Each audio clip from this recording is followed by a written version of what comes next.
So we were talking about some sorting algorithms that are not based on comparison, and because they are not based on comparison, can they achieve better than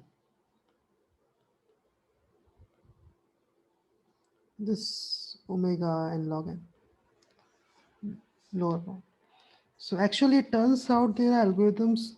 They're mostly integer sorting algorithms. So you have set of integers that you want to sort under certain restrictions,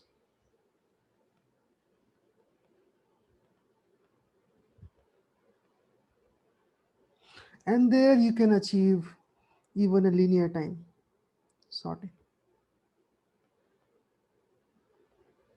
So let's try to see how do these algorithms achieve a linear time sorting for integers.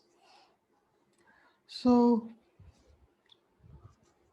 let's specify a few things. So suppose you are sorting integers.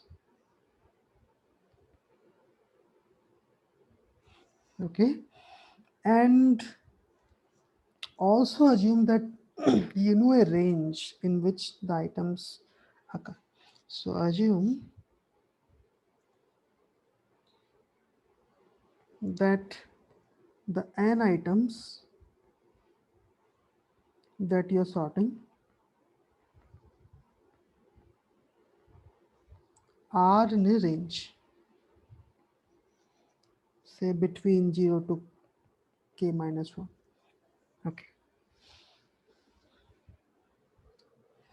And I am now not restricted to only using comparisons. So I can do other things. So I can actually get to the value of an item. I can do comparison, of course. I can do addition. I can do subtract, divide, whatever I want. Now, what turns out is that if k is order n, if k is order n, that is the range is of the same order as the number of elements, then we can sort in a linear time. Okay, how will you do that? So can you already think of some method of doing that? So let's say I have items. So let's say I just put down some items. Say 0, 1, 1, 2, 2, 0, 0, 3, 4, 1, 5, 2, 9. How many items here? 1, 2, 3, 4, 5, 6, 7, 8, 9, 10, 11, 12, 13. So there are 13 items. So n is 13 and the range is 0 to 9. So k is 10. So k is order n. Okay. So as long as you some constant time n, it is all right. So that you need to specify early. So is k order n or not? So in this case, k is anyway order n. Now, what can be a method by which you can achieve a linear time sorting? What will you do? So what comes to your mind?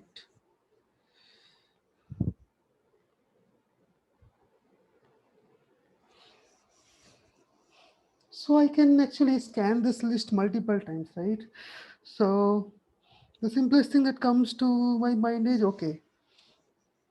Uh, I know the range is from 0 to 9. Okay. So let's find out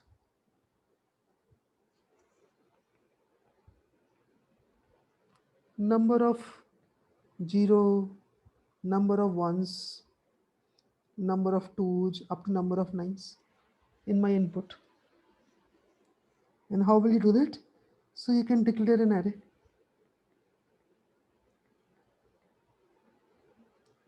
And size will be k. Okay.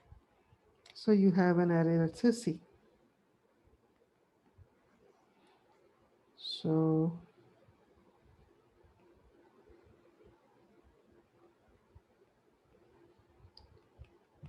2, 3, 4, 5, 6, 7, 8, 9. Okay. So this is my array C. You declare an array and say initialize by 0 because you want to find out how many zeros are there and so on. So for I equal to 0 to k minus 1, you say ci equal to 0. Okay. And then you traverse your input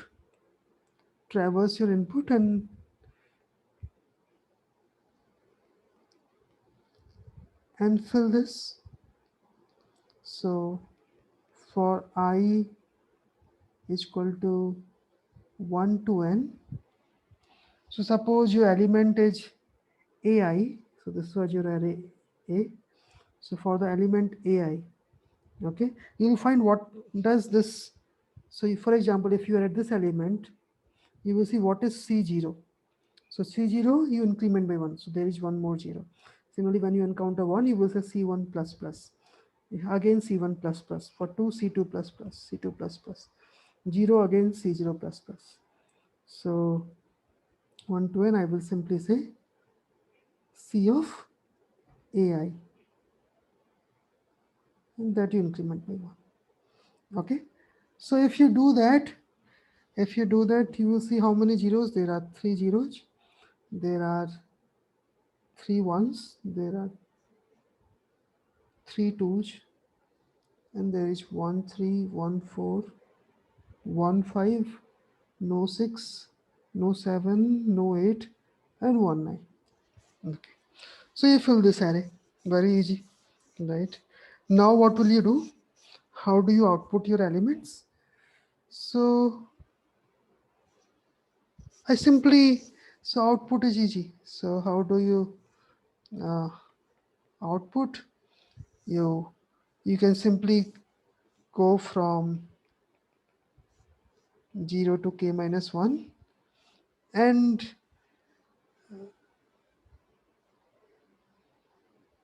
whatever is the value of that ci, you will print I that many times. Okay, so something like it can be a simple loop or something. So you can say if ci is greater than 0, then you have a for loop, and there you,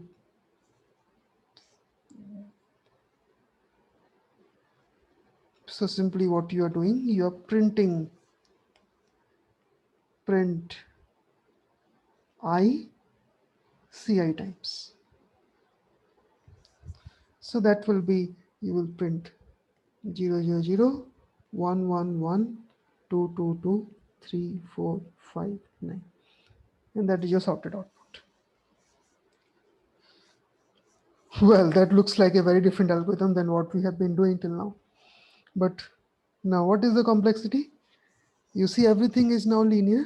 You had this is linear, this is linear, and again this is linear because overall the number of items is n, right? And you will do any at most n operations and not kn plus k operations. So this gives you a complexity of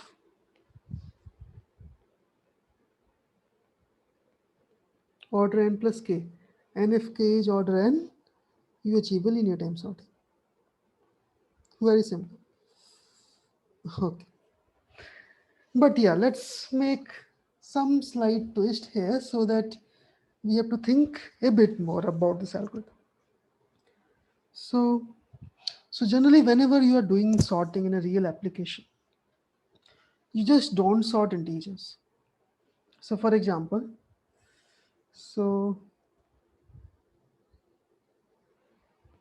so just a subtle point. So generally, when you are sorting,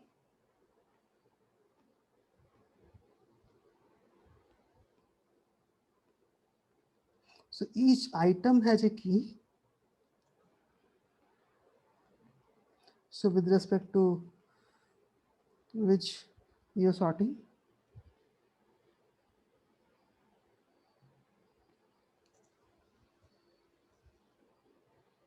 so so for sorting you have a key, but this can have some other fields also.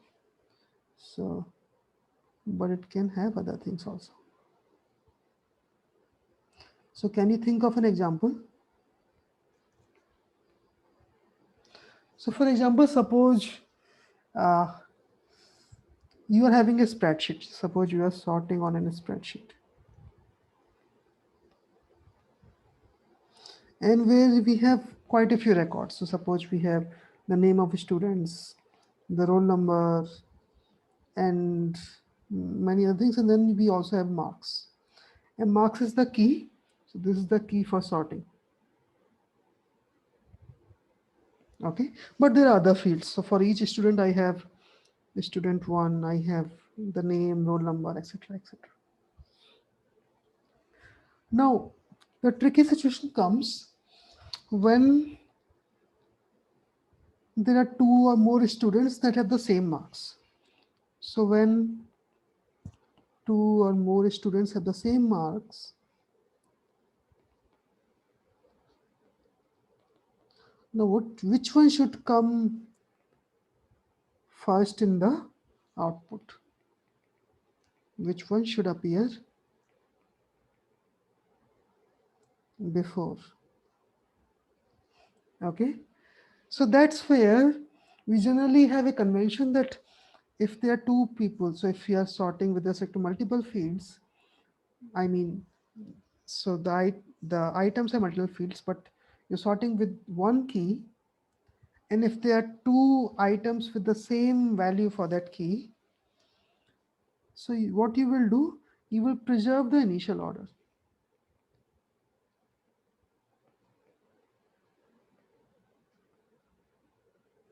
So for example, if they were already sorted with the names, so they may be, so Ibrahim, they may be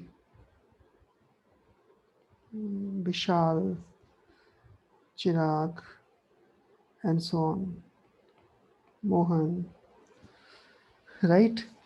And suppose you're sorting and yes, 35 marks, it's 27, 27, 23. So you know, okay, uh, when you sort them, I want to put Mohan 23 first, right? But between then Bishal and Chirag, because they're the same marks, I'll put Bishal first, and then I'll go for with Chirag, and then here Ibrahim with 35. Okay. So, so this particular property where uh, for the elements with the same value, I stick to the initial ordering. This has a name, it's called stable sorting. I think I have told that earlier, but let me again formally define it. So that is a sorting that ensures that for keys with the same value,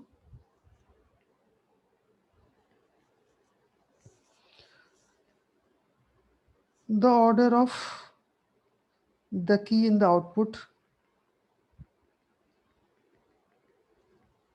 remains the same as that in the initial input array,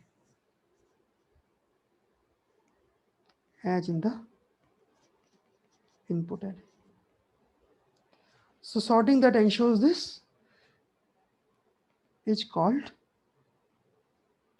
stable sorting. Okay. And this is in particular important. So this is important while you are sorting with respect to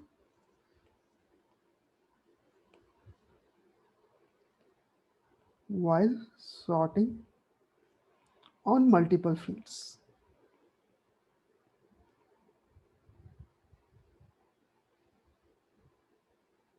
or keys. So for example, it can be roll numbers, age, etc., etc., and marks. So that time it becomes very important that initially you are maintaining some order by which the entries appear, And now you're sorting with respect to marks, but if two people have the same marks, you don't want to lose the initial order. You want to retain that. Now, now suppose, so remember the algorithm I talked about. So this, because you were also doing just counting here, this we also called counting sort. Now, you see, how can I modify this algorithm that I talked about to take care of this concept that it has to be stable now?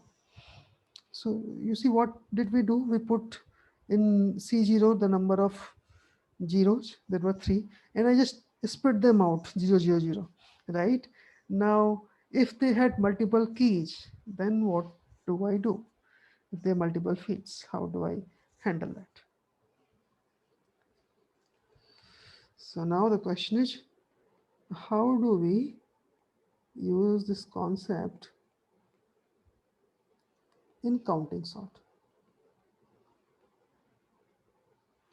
Okay, sure. So again, let me write the problem. So you have an array of n elements, okay, and it needs to be sorted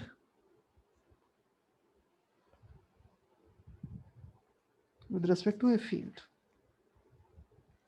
Call it key. And suppose we have a restriction, we impose a restriction that this key value lies between 0 to k minus 1. So that is the range.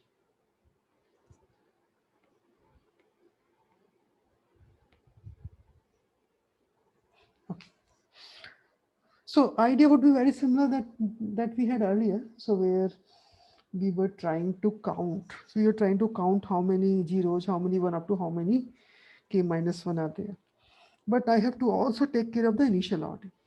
Okay. So let's say, so what will I do? So I use an array C of size k. So I'll fill it with integers.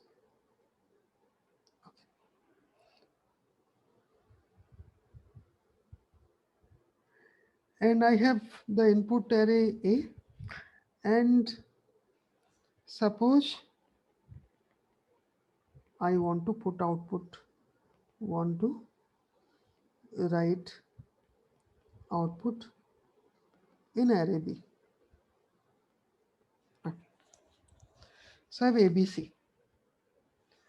Now, from the initial version of counting sort, what we saw, so CI stores the number of elements of A with the key value I, right?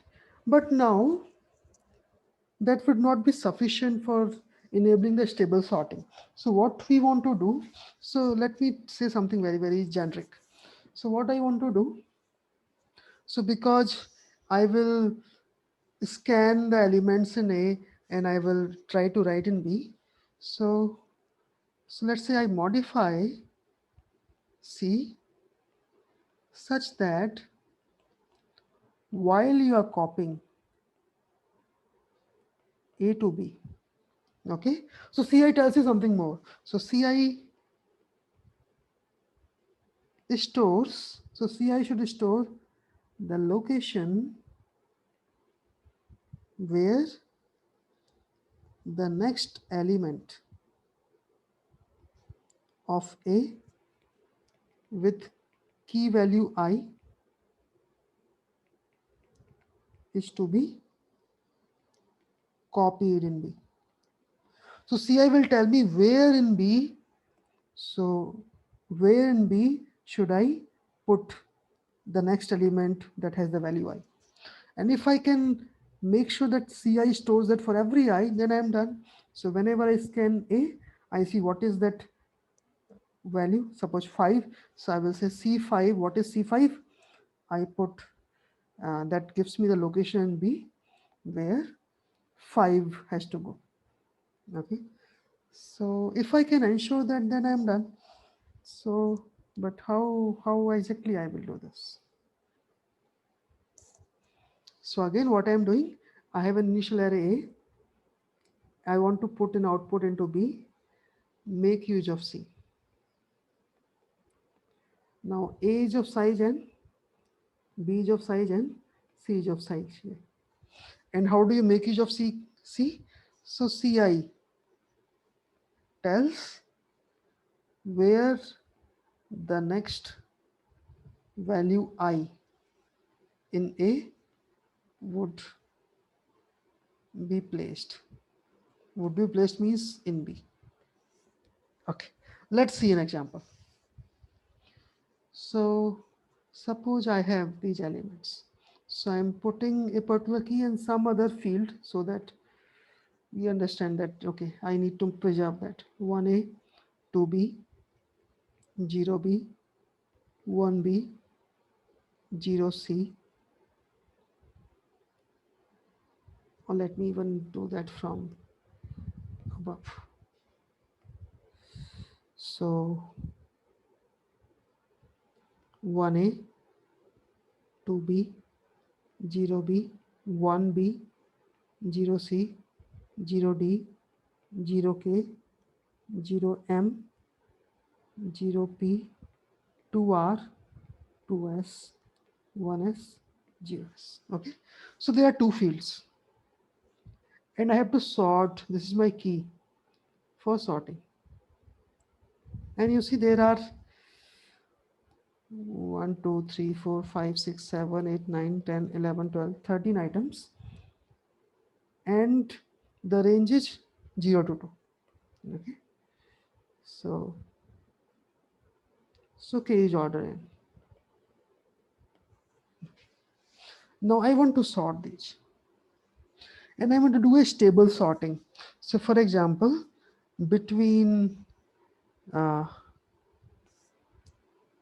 this and this, I want this should come before this. So 1A should come before 1B. Okay, and that should come before 1S among all the ones. So how do I ensure that? So let's see. Now let's see. I have to make use of C. So first let us create C. So first create C.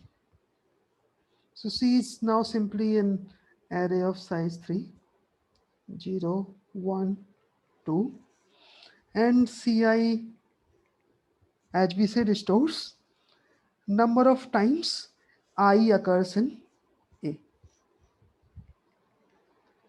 times I occurs in A. So let's see how many times 0 occurs. So 0 occurs 1, 2, 3, 4, 5, 6, 7, and 1 occurs 1, 2, 3, 2 occurs 3. There are 13 only. So 7, 3, 3. And now you see you have to copy A to B. Now let's think. I have to copy A to B, right? Uh,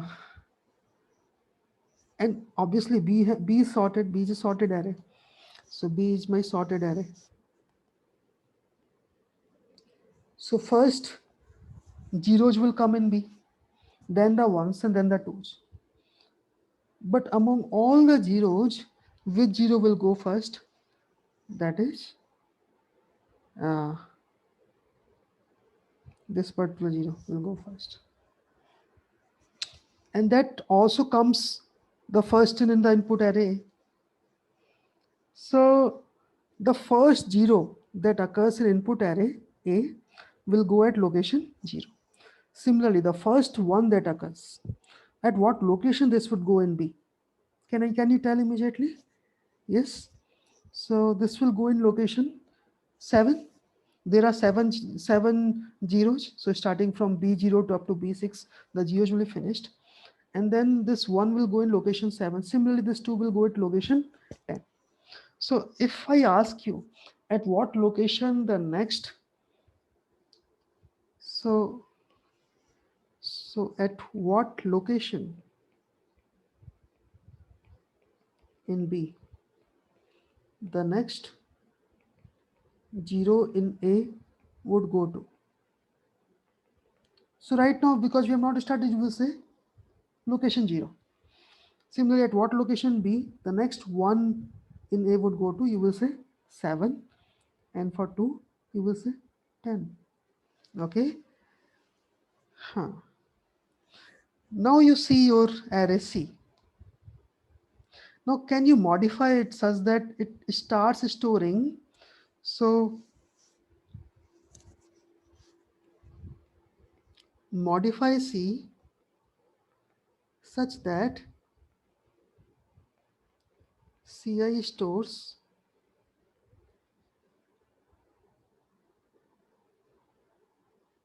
location in B where the next element of A with key I will go to be copied. Okay. Can you make some simple changes to the array C such that it starts storing? So C0 becomes 0. So C1 becomes 7 and C2 becomes 10. Well, so it looks like, okay, I need to do two operations. I need to do a right shift. Now let me just use a different color here. So I have to first do a right shift. Right shift. So C will contain 0, 7, 3. So that can be simply C of I is equal to C of I minus 1.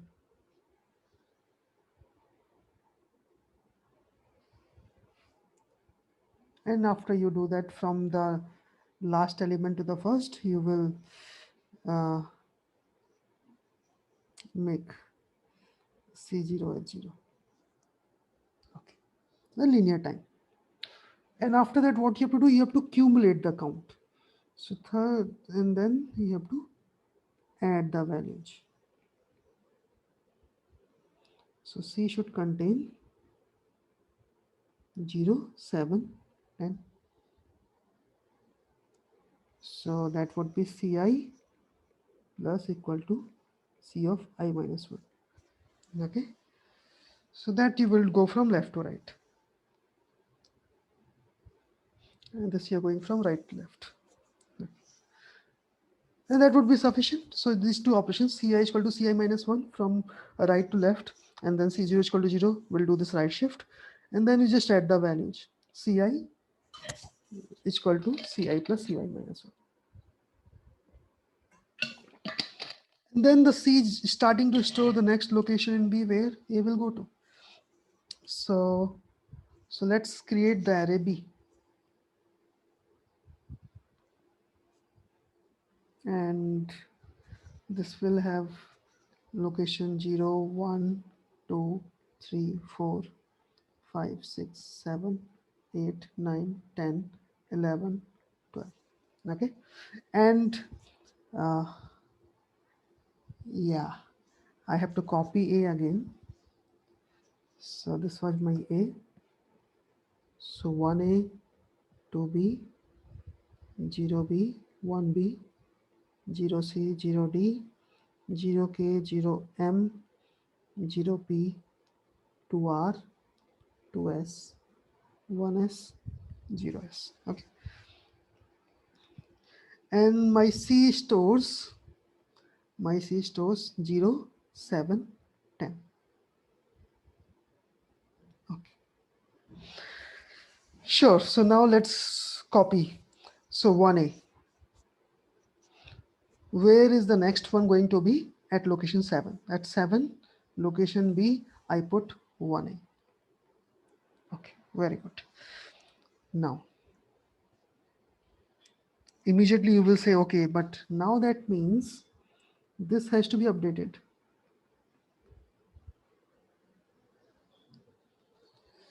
So that is easy. So increment Ci when you copy a record with key I. So I copied one I, so you immediately update it. So now this will go to 8. So this value becomes 8. So it's 0, 8, 10. So next one will go at location 8, right? So now 2b at 10, fine, 2b gone. 0b and immediately update it, 11, okay.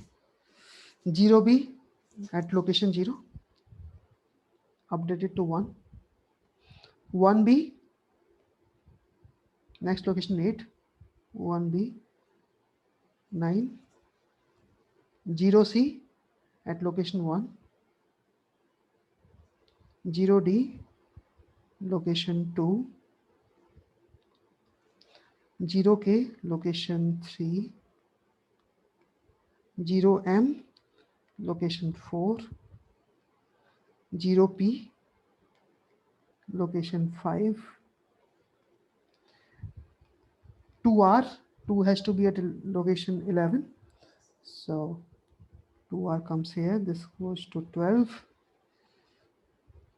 2s location 12, 1s location 9, 0s location 6. So your final C contains 7, 10, 13 at the end, and you see your array B is filled, and you can verify that it gives you a stable sorting.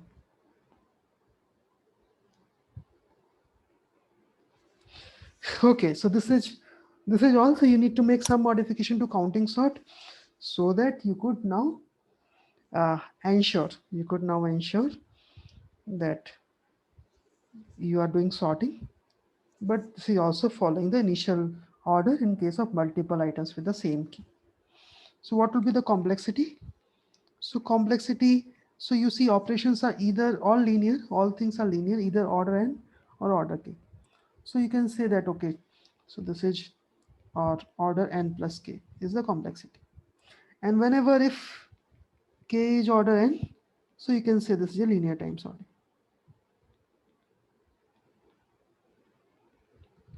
Okay, so very interesting.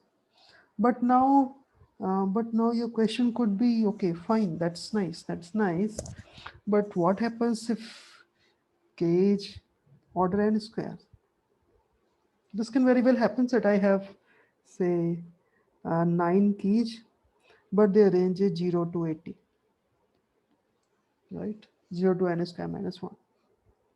So k is order n square. And if I use the previous algorithm, I have to create an array of size 81, okay? And that is n square. And yeah, you immediately say that, okay, no, I will get an order n square algorithm, and that is not good. So is it that this algorithm will only work if my range is very restrictive order n? So yes, so actually the previous one that we talked about will only work if you have range order n, but you can modify that idea to give a linear time algorithm for even order n square range. And you will see we can even generalize to order n to the power some constant d range. So let us see how do we do that. And that particular algorithm is called radix sort.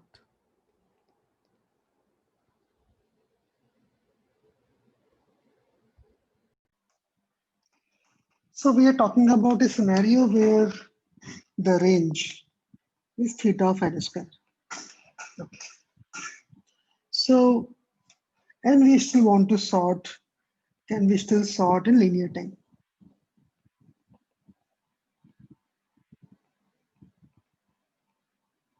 So let's see what are the new ideas that we would need. So let's take an array. So let A be an array. of n integers and the range be 0 to n square minus 1. So k here is n square. Okay. So now can we somehow use the ideas that we developed during counting sort or during something like, so can we leverage on counting sort or say stable sort idea? Yeah. So the idea goes like this. So take any integer that is in array A. So any integer, so an integer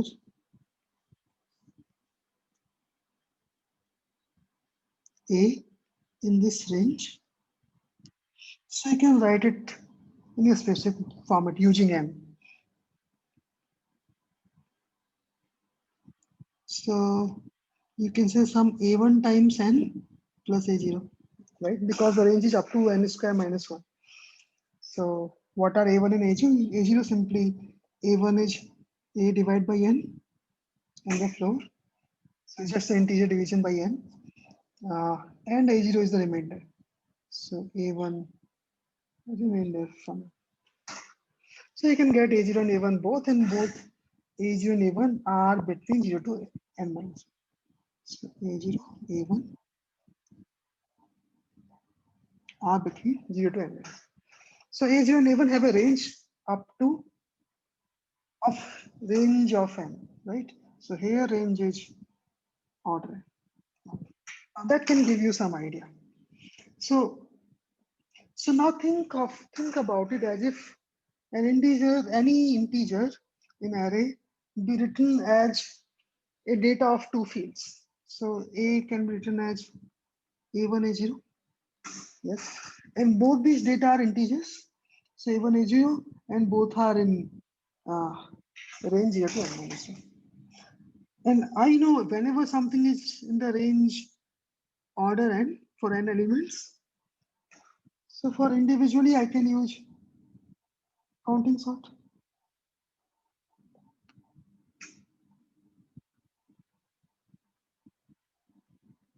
I can individually apply counting sort. And the whole idea becomes if I can apply counting sort individually, but how do I combine them? So let's take a simple example.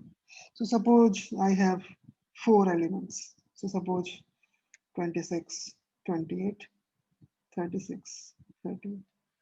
But let's say there were 10 integers. I'm just taking four of these. So there are 10 integers and range would be 0 to 99. Making it easy so that you can just use the decimal thing. So when you take 226, the two A1 and A0 will be 2 and 6, right? For 28, it will be 2 and 8, and so on.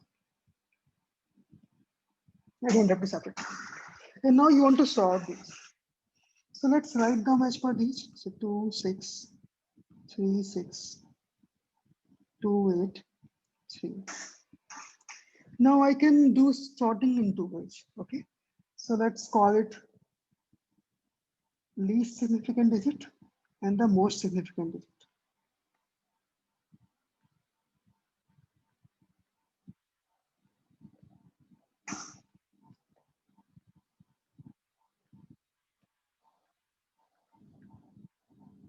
Now, if I want to sort these, what I can do? So I have two possibilities. So this is A1, this is A0. So first, sort with respect to A1 and followed by stable sort with respect to A0. Because I want to retain whatever I get. So what will happen, let's say. So if I sort with respect to A1, so I'll get 2, 6, 2, 8, 3, 6, 3, 8, right? And now I stable sort with respect to A0. So there I will again try to sort these. So 2, 6, 3, 6, 2, 8, 3. No, that is not the sorted order. So actually when I reached here, it already was a sorted order, right? And why? Because you see they were already sorted with respect to A0. So if I can first sort with A0, So this will not work. So sort with respect to A0. So what would happen? They would occur in an increasing order. Their least significant digit will occur in an increasing order. And now you do stable sorting with respect to A1. So then when you try to sort with respect to A1, then what would happen? So let's say they are already sorted with A0. So stable sort with respect to A1. If you do that, then you will get first 2, so 2, 6 and 2, 8 and 3, 6 and 3, 8. And uh, because you see, initially it was already sorted with respect to A0, right? So when you are now sorting again, so if 2 occurred multiple times, it would have occurred first with 6 as the second digit because it was already sorted based on the least significant digit. So 2, 6 would surely come before 2, 8 in the input, right? Because 6 comes before it. 6 comes before it, so that's why 2, 6 will come before 2, 8. And then when you sort with respect to this most significant digit, 2, 6 now will come before 2, 8, just by sorting with respect to this digit. And similarly here, because 6 would come before 8, and now 3 will come after 2. So by this process, by applying counting sort twice, you will be able to do the sorting. So, so formally what you do, so we first sort the array of such pairs with respect to A0, the least significant digit, and then do stable sorting with respect to A1, the most significant digit. So let's take an example. So let's say I have now 10 integers. So these are the input: 52, 33, 7, I'm just putting a 0, 4, 1, 6, 2, 2, 7, 7, 5, 1, 7, 4, 7, 3, 0. And let's say the range is 100. Okay. Just so that it becomes easier. So let's say the range is 100. So these are the pairs, A1 and A0. Now I want to sort them. So first what I will do, first I sort with respect to A0. Okay, so that I ensure that the least significant digit are in now increasing order.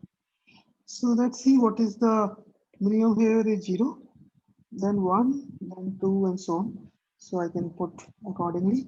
So 3, 0, then the one with 1, 4, 1, then the ones with 2, 5, 2, 6, 2. And I'm doing counting sorts. I'm doing a stable sort even here. Then with 3, so 33. With 4, nothing. With 5, nothing. No, 5, there is 75. 6, there is nothing. 7, there is 0, 7. Then there is 2, 7. There is 1, 7. And 4, 7. Okay, so this is sorted as per their least significant digit. And now you do the final sorting, sort with respect to A1.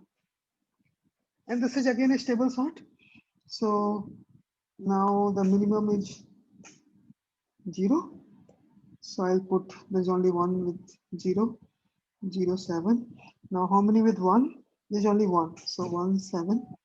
With 2, I have this only. So 27.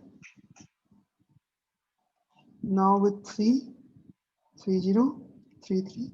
So I have 2 in the same order as they occur in the input. Then with 4, 4, 1, 4, 7 in that order. With 5, 5, 2. Okay. With 6, 6, 2. 7, 5. I got 10 numbers. Now this is with respect to most difficulty. And now you can verify that yes, this is anyway sorted. 7, 17, 27, 13. And so. Yes. So this is again a very nice idea. Very nice idea. You can uh, actually now, so you're not restricted by k is equal to order. So you can now go beyond. So case you can even go to k order n to the power d for some d is a constant, some constant. And then what you can do, you can again write an integer a as some a1, a2 up to ad digits, and you do sorting from right to left. Yes, you do counting sort d times. So yeah, that is how you can do radix sort. And what will be the complexity? So if you're having d digits, it will be simply order n times d, because you are doing this d times, right? D is the number of times. But if you have a very simple case like we started earlier, k is equal to order n squared, you can simply call it order n because you are doing it twice. So yeah, so we got two ideas for doing integer linear time sorting. So one is the counting sort, and the second is radix sort. The radix sort is just an extension of counting sort, but now it works. Here range has to be order n, and you get order n plus k time algorithm. And here range should be order n to the power d and order n times d algorithm. You can also put a k, but yeah, kd plus n, but yeah. So order n d, as long as k is order n d. Yes. Okay. Now there are some other algorithms also that can help you achieve linear time, not exactly linear time, but some of them help you to achieve some expected linear time. For example, there is an algorithm called bucket sort. So it helps you in expected linear time, expected linear. So why is that? So, and this can work even if your underlying data is not integers. So even if the underlying data is not integers, it works for integers fine, but yeah. So, so what is the idea? As the name says, bucket sort. What you do? Put the elements of the input array A of size n into n buckets, and also call it bins. Now the crux lies here. So you're what you are saying, you have n integers and you're putting them into n buckets. So ideally what you want, so the bucket should be chosen such that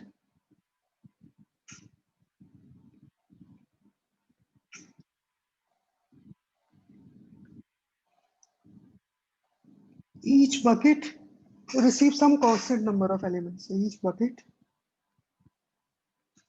receives some order one. So ideally you want only one element per bucket. So let's say each bucket receives order one elements on an average.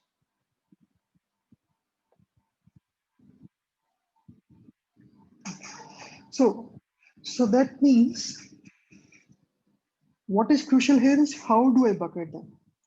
So that means the bucketing criteria is very crucial.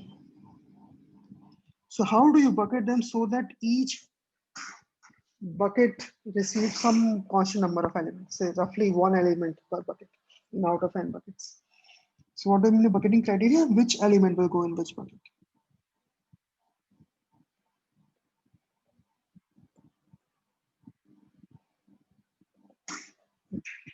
So for example, I can say that, uh, so what will it depend on? So what will this depend on? So this will depend on some assumption that you have about the input. So, so it depends on the assumption about the distribution of the elements. So for example, I can say, so A is an array of size n, so they are 9 keys, okay? And they are 9 keys and they are in the range 0 to 80, okay? Even range is told. And I have also been told that they are uniformly distributed,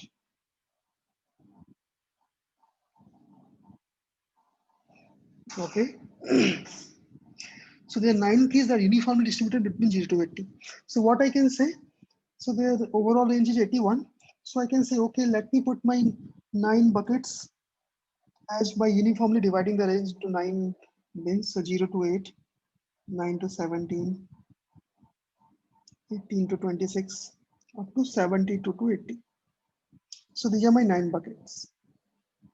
So I can divide my whole range into buckets and say because the keys are uniformly distributed, so each bucket would get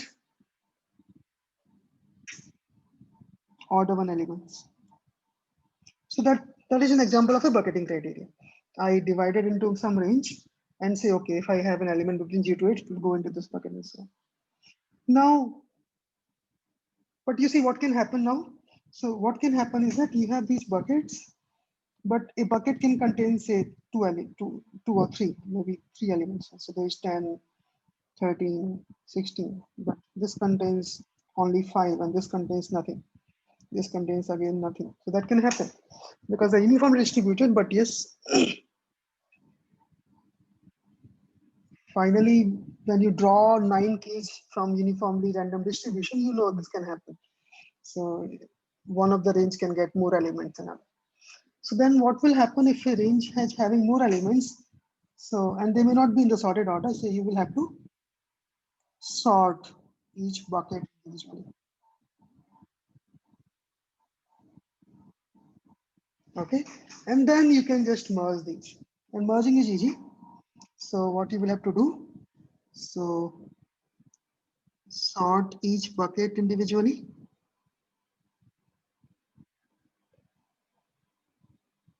And then you concatenate. Concatenate the sorted buckets. Okay. And this concatenation would work because the buckets are so chosen as per the range, right? 0 to 8 comes before 9 to 17 and so on. So if you're sorting here, you can just put them one after another directly. So concatenation would work. So yeah, so this is a bucket sort algorithm. But what can you say about the complexity? So the problem here is that in the worst case, it may happen that all items go into the same bucket.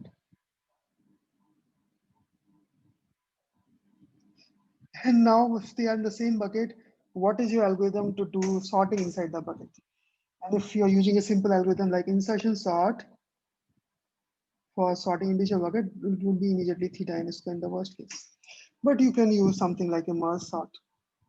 So that in the worst case, this only remains theta n log n. But your code becomes complex because you're doing merge sorting inside. Yeah, so in the worst case. But what happens in the expected case? In the expected case, each bucket gets a constant number of elements and sorting constant number of elements takes constant number of time. And then you concatenate anything. So this is theta in the expected case. So yeah, but the good part here would be that they may not be integers. It may not be integers. So if you can get a good bucketing criteria and such that we are constant number of elements in each bucket, you can use some simple algorithm for sorting and concatenate. So that may give you an expected case theta algorithm. But that criteria may not be possible always, right? And in the worst case, it goes to the algorithm that you are using for individual sorting. And that can be theta n square, theta n log n, depending on what you choose. But if they are anyway integers, if they are integers, you can also choose counting sort if integers. Because the range may be simpler, range may be easier. But then will have the question, okay, if the range is easy, then why don't you use counting sort anyway? Yes. So yeah, but yeah, I just want to tell that this is another such algorithm that gives you theta and x. So okay, so these were some nice ideas about uh, algorithms that are different than our comparison based sort. Okay.